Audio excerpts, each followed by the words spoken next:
Hey, you want to see something really scary? What's your favorite scary movie? I'm gonna scare the hell out of you. What was living behind that boy's eyes was purely and simply evil. They're coming to get you, Barbara. When there's no more room in hell, the dead will walk here. What's blood for, if not for shedding? Welcome to Fright Night. Happy October! Welcome back to Jump Scare. I'm Betty. And I'm Chad. This episode, we're covering Shelby Oaks. Why didn't you give it to the police? I needed to see it for myself.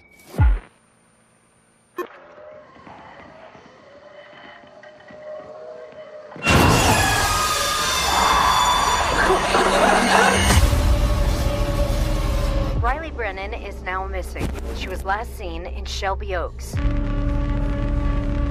There is a dark and deeply haunted history in the woods of Shelby Oaks. My sister isn't the first to go missing. What's left in Shelby Oaks is death and rot.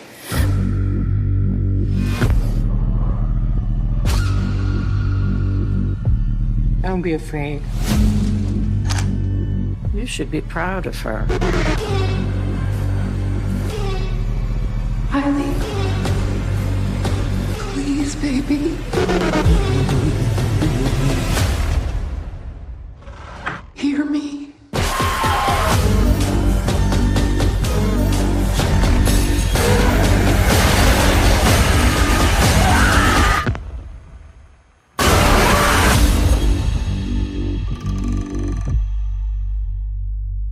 This is YouTuber Chris Stuckman's passion project. He has been working on this for the last couple of years, and we were able to go to a screening for the film, and we saw that film. We sure did.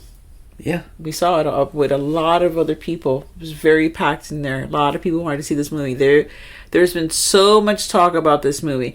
This is actually one of the, I think the first highest grossing Kickstarter for a film. For a movie, yeah, for a horror movie. For a horror film.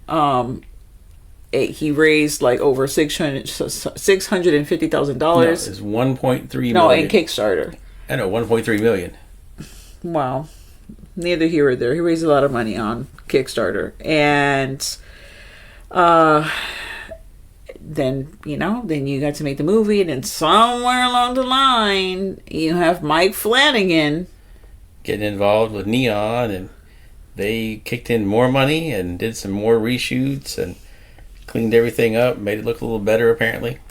So the film, while we're sitting there, we're watching the beginning, the opening of the film, and we see recognizable names. Keith David, ladies and gentlemen. Yes. And Derek Mears. Yep.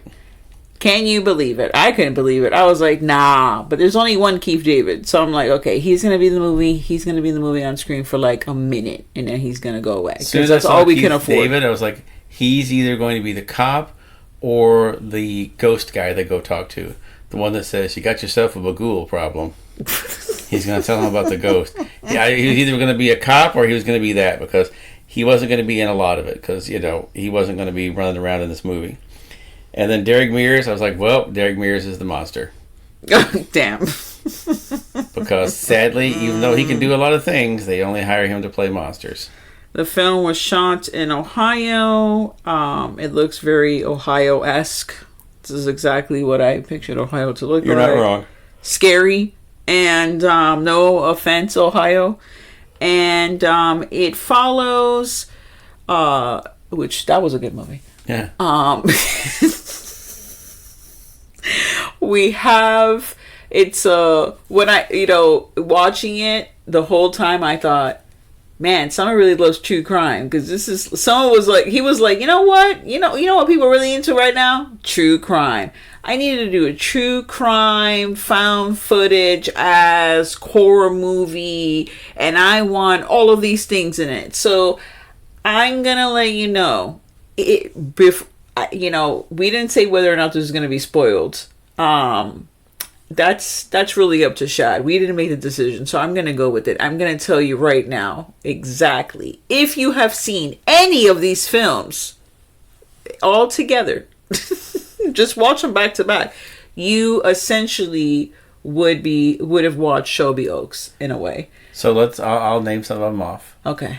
Paranormal Activity 3 specifically. Yes. A little bit of The Hills Have Eyes. Yeah. The Omen. The Omen.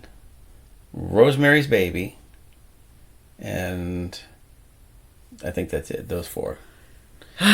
It's a mashup of those 4 movies. Oh, Blair Witch. Yeah, a little bit with the found footage. With the found footage and the stick figures. My sister, Allie, threw that out there. She said it gave her Blair Witch vibes. There are some elements that are Blair Witchy. Yeah, they're out in the woods. They're out in the woods. It's creepy. Oh, they're in Ohio, because isn't Blair Witch, isn't it Burkittsville, Ohio, or somewhere? It is Burkittsville, but I don't remember if it was in Ohio or not. But, I mean, the sticks did look the same, so maybe they were. They're creepy, Blair Witch-looking things you don't want to find out in the woods. Now, the problem with the film is it wanted to be a lot of different things. It wanted to be all those movies. It wanted to be all those movies with a true crime spin to it, a mystery. Let's make a horror mystery film with all these elements. And, this happens to those who... And this, you know what? If we made a movie, it would probably happen to us. I feel like it does happen to those that love the genre so much, and they love specific things in the genre, whether it's things that drive them to love the genre, or it's, they have a love for said movies. I'm sure... And I did not look, but I'm sure there's interviews with him, and people probably asked him, like, what is his, inspiration, what movies, they always ask these people. I'm sure there's some movie that we didn't even name, like, that we didn't even freaking think of. Yeah. But it gave me a little bit of something from each one of those films that we named. This is in the movie. Now, what I did like about the movie, I like the short transition, because it's literally just the beginning of the movie. It's found footage. It's very Poughkeepsie tapes. I was getting Poughkeepsie tapes. Yeah. Of vibes. I can see that. And then it goes into feature film. Now, one of the things I did like about it is it's the, used to in the 80s...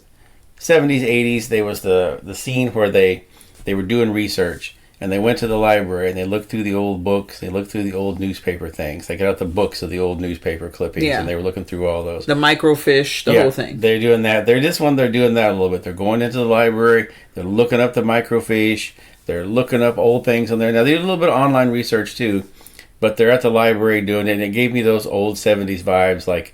we got to go down and investigate this. Well, let's go down to the public library that for some reason has the best damn demonic book section you've ever seen. And lots of old newspapers. And I did like that element of it. It kind of took it back to some of the old time movies like that it's always fun to remember and be like, the good old days when you had to go to the library to do research. Now, this movie has it's the found footage aspect. Because because it does have found footage, but then it's also someone shooting a documentary. There's a lot going on. So basically, the story revolves around a woman looking for her sister. Her sister disappeared while her and her friends were out filming a show called Paranormal Paranoids.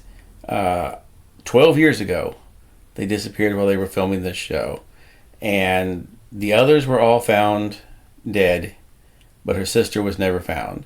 So she's been holding out hope all this time that the sister's alive, and she's still been looking for her. And that's what the documentary crew there is at the beginning, to talk to her. And what have you been doing? How have you been dealing with this? They're helping her with that. And then we stop with that and move forward. There's a crazy event that happens.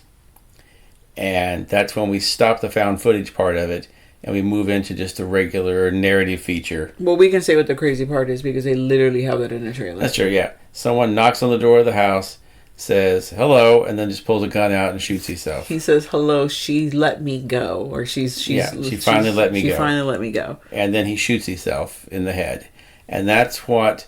After that point, we go into the regular narrative feature, and from there, we're following the sister, following up on clues that were left with that guy, and her looking into the sister's disappearance, going, well, obviously, this has got something to do with that because it's too coincidental that I'm investigating my sister's disappearance and a random guy shows up at my house and kills himself. That's not a coincidence. They have to be connected. Yeah, well, and then like you said, there's that little tape that he has. Yeah, he has a tape that says Shelby Oaks. Surprise. So on the scene, there were two. If you love movies where they say the name of the movie in the movie, this is for you because they say Shelby Oaks a lot. And that is the name of the town, not the house or the woman. Riley is missing. And we did get some cool, where is Riley Brennan? Yeah, Riley Brennan buttons. Brennan buttons. So I love that. That was cool because, you want to get something free at a screener, I feel. Yeah. Every time you go on these, it's always cool to get a little poster or something like that. Yeah, and something kitschy. Like even if you end up not liking the movie, the little swag from it's kind of neat. I do want to give a shout out to the sister. The character's name is Mia, played by Camille Sullivan. Her performance was pretty fantastic. She does a great job. Yeah, she did a good job. She did a very good job. And, so I want to give a shout out to you, Camille, for doing a wonderful job in this film. Now, there are a lot of jump scares. Now, if Jump Scare the podcast were to be counting said jump scares, there were too many to count. I feel like there was a jump scare like every couple of minutes. I wish I would have counted. I kind of lost count. I'm gonna say there's at least 7 jump scares. Yeah, probably 7 or 8, I'd say. Yeah, easily. I would say minimum. I think there's more because there's a lot of like windows cracking. There's people popping up. Yeah, some of them are more dramatic than others. Some of them are just like you said, a window cracks in the background. That's not really a jump scare. To me, it's more of a. You're wrong. I'm gonna have to stop you right there because it did get me, and it got a lot of people in the theater. People were like, ah! They were freaked out by the stupid ass crack.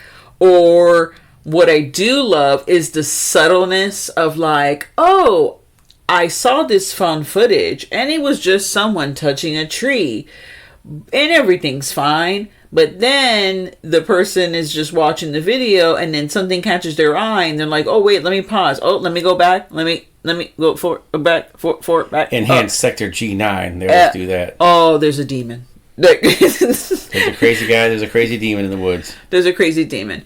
Now, I do want to say right when the sister's laying everything out, she for her husband. She is married.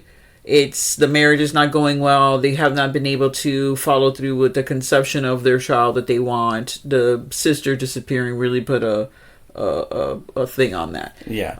She's been so busy looking for the sister that she never stopped to have the kid they were talking about having back before all this had started. And then also I think there were maybe some issues because it seemed like it was more than just they didn't whatever. They're not really close. I thought they were boyfriend and girlfriend. I didn't realize that they were married. I may have skipped or closed my eyes for a second for a nap at that point.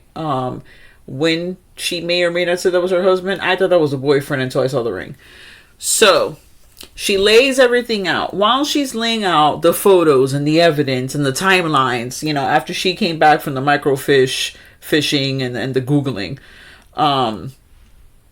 she makes a connection between the guy that shows up on the doorstep, which is like an ex-convict or whatever, or escaped convict, and she makes a connection between him and her sister, and that is where I'm having a little trouble, because the sister's since she was a kid, always had some like issue with like something weird out the looking out the window. Like she saw like something, you know, a horned being looking at her when she was a little girl. But that stopped when she was at the age of 13.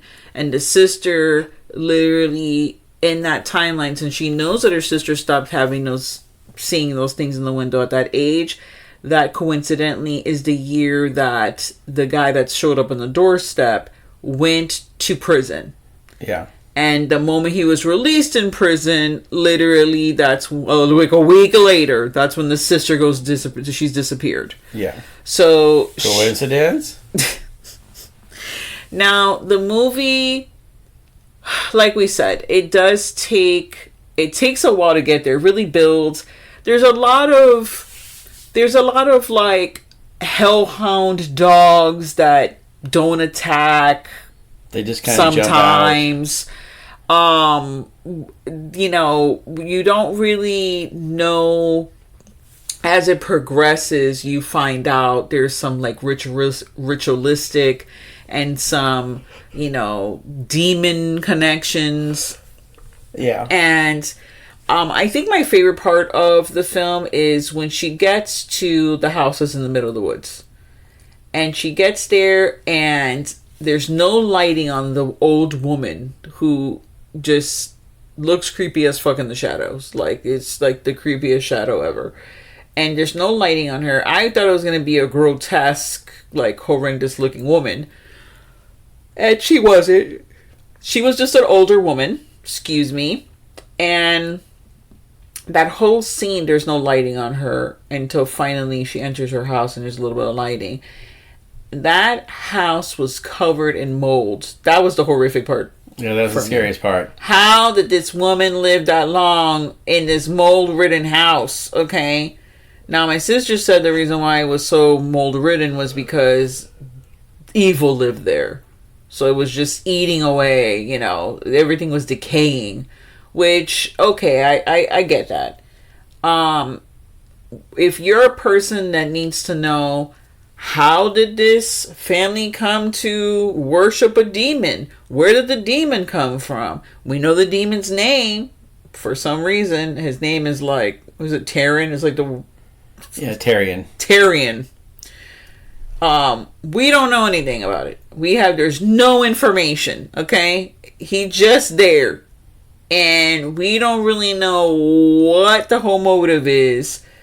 You know, one little piece, but what's the end game? There's no thing on the end game. And could this have a sequel? I guess, but why? That's when you get into the Omen territory.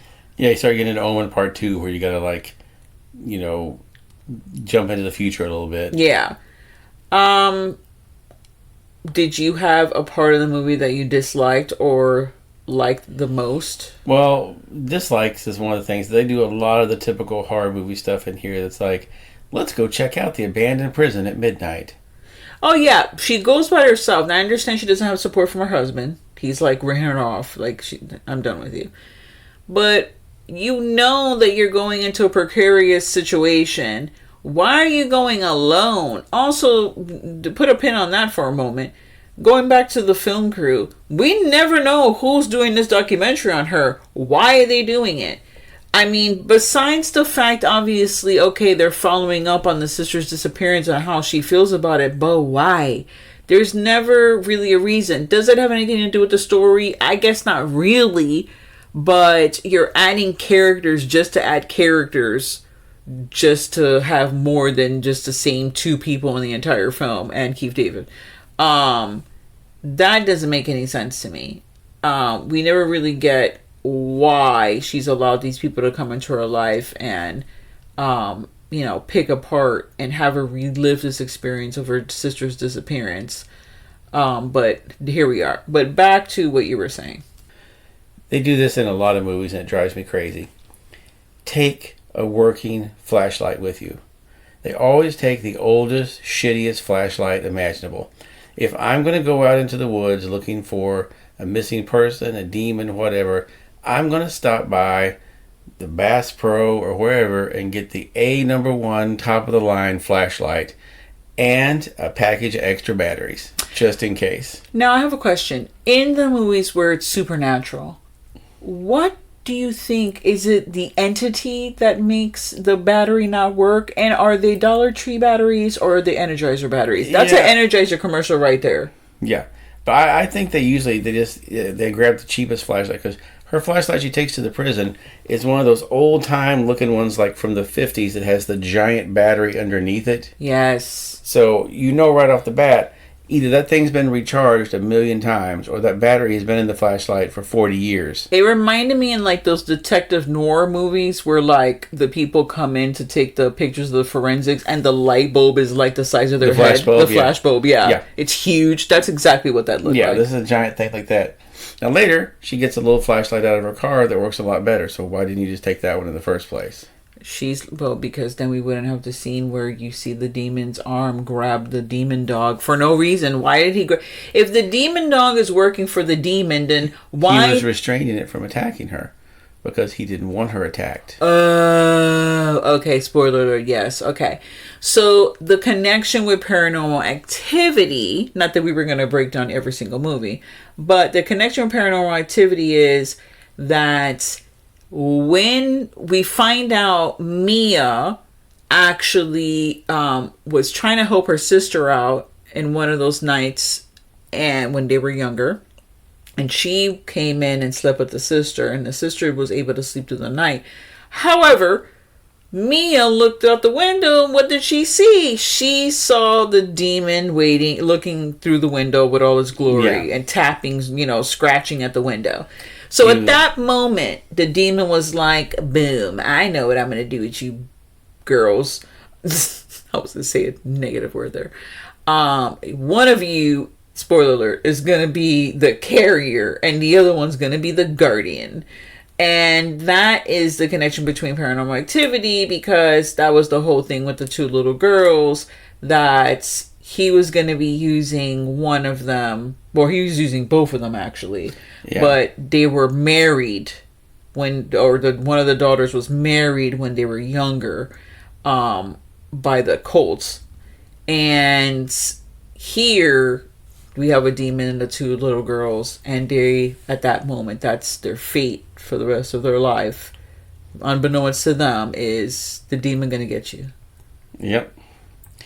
And that's the thing. From the time, the first half of this movie is really just her doing a lot of the research. And then from the time she goes to the prison to the end of the movie, I feel like happened really, really fast. Oh, yeah. And, there was a lot of build up, and then there was some crazy events happen, and then the movie's over. It was in and out. Now, I'll say this for you. It doesn't overstay its welcome. It's not one of those ones that's 3 hours long that you're like, oh my God, please kill me. This movie's 3 hours long. It's like 91 minutes and you out. Yeah, so I can appreciate that, but if you're going to pay homage to a movie, you kind of have to stick. This is kind of like when I complained about these comedies in the 2000s where they were doing not another teen movie was okay because they're spoofing all the teen movies. Yeah. Those all go together, they make sense. But when you're doing one that's Meet the Spartans and you're spoofing Meet the Parents and 300 in the same movie. Weird. That doesn't make any sense. No. Now, disaster movie, fine, you're going to spoof disaster movies. That can make sense. Yeah. But you have to pick and choose the things that are going to go together. And, you can have one or two of those elements, but when you start having more than that, it's too much. And like I said, when you've got demons, you've got crazy, Hills Have Eyes kind of territory. Hills Have Eyes / cultists, Paranormal Activity, The Omen. You've got all this stuff going on in one. It gets to be a little too much. Pick 1, 2 maximum, but if you're going to try and work these elements into it. And then the end of the movie does one of those like The Ring, and so many movies before that and after. It's, oh, there was a rescue. Everything is great and good. Oh no, it's not. Yeah, it's got the fake out. Yeah, which you see it coming. You see the fake out coming because you're like, yeah, that's not going to be a thing.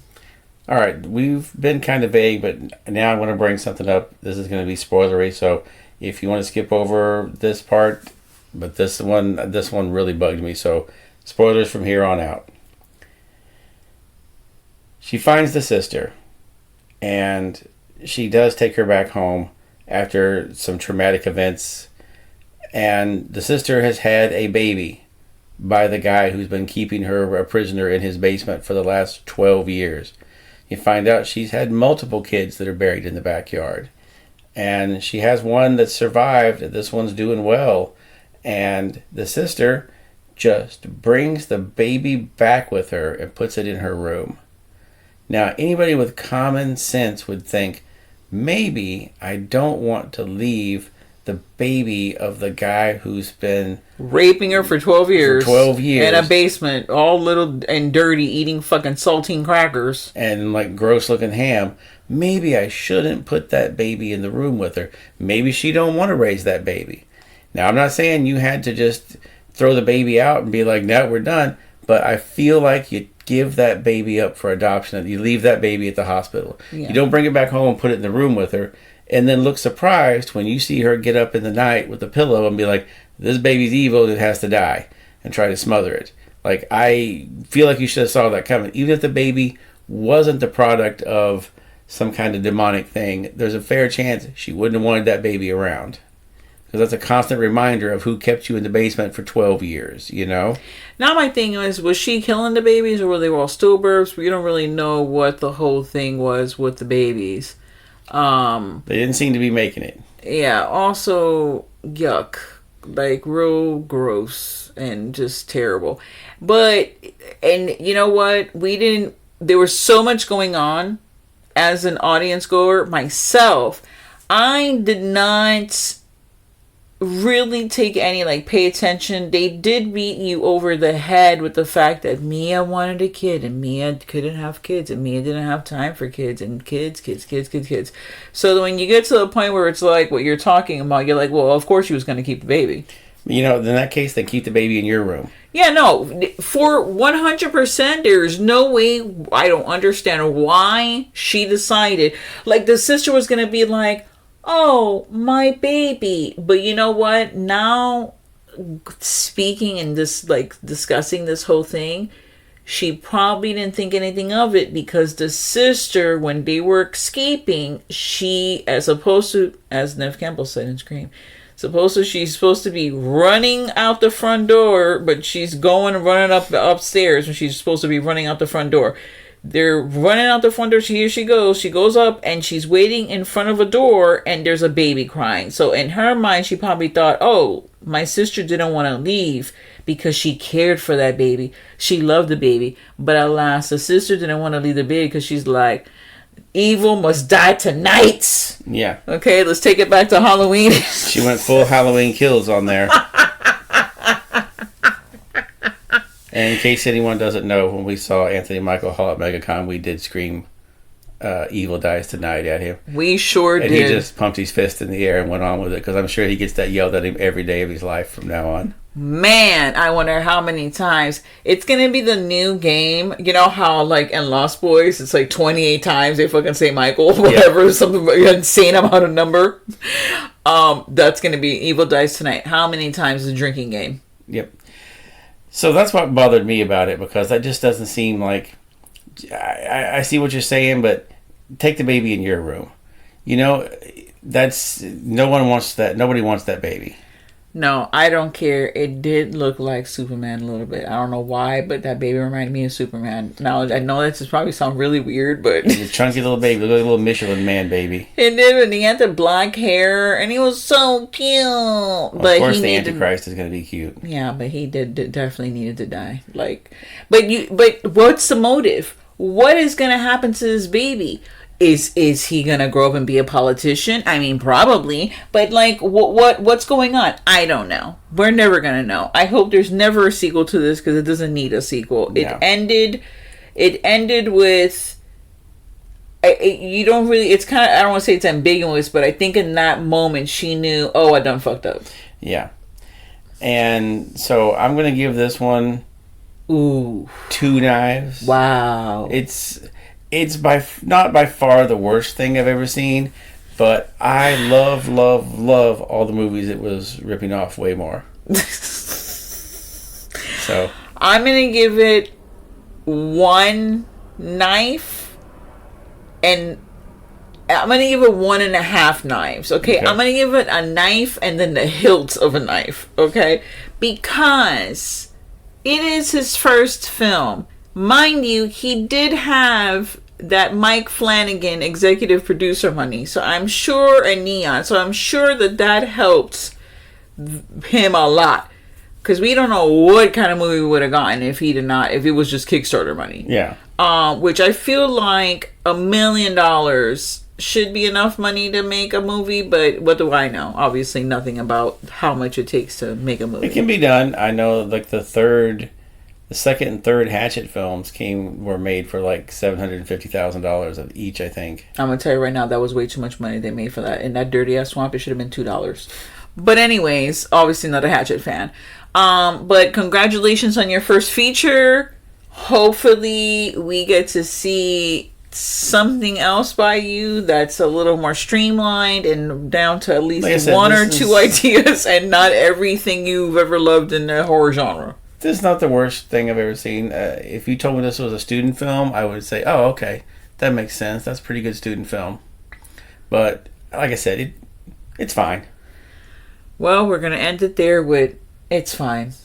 Thank you. And before we get into that, it's October, so please remember, as an October present to us, give us a rating, give us a review. If you really like us, you really think we're cool, look at the link in our bio and buy us a coffee. Because we would like to upgrade our equipment a little bit, and if you could drop a couple of bucks that way, we'd sure appreciate it. Yeah, I mean, if there was like 100 people that listened to us and each one of you gave $1, that would be great. That would help us out. I'll take that $1. We've been doing this for 7 years now. We're coming up on 300 episodes. So we got to start updating this equipment, or pretty soon we're going to have to be out there doing this with Morse code. Yes, everything you said, I agree, and I don't know Morse code, but I'm sure I can learn it. All right. Well, thank you so much for joining us in another episode of Jump Scare, the horror podcast. Stay tuned to the horror. That's the Morse code. And now, folks, it's time to say goodnight. We sincerely appreciate your patronage and hope we've succeeded in bringing you an enjoyable evening of entertainment. Please drive home carefully and come back again soon. Good night.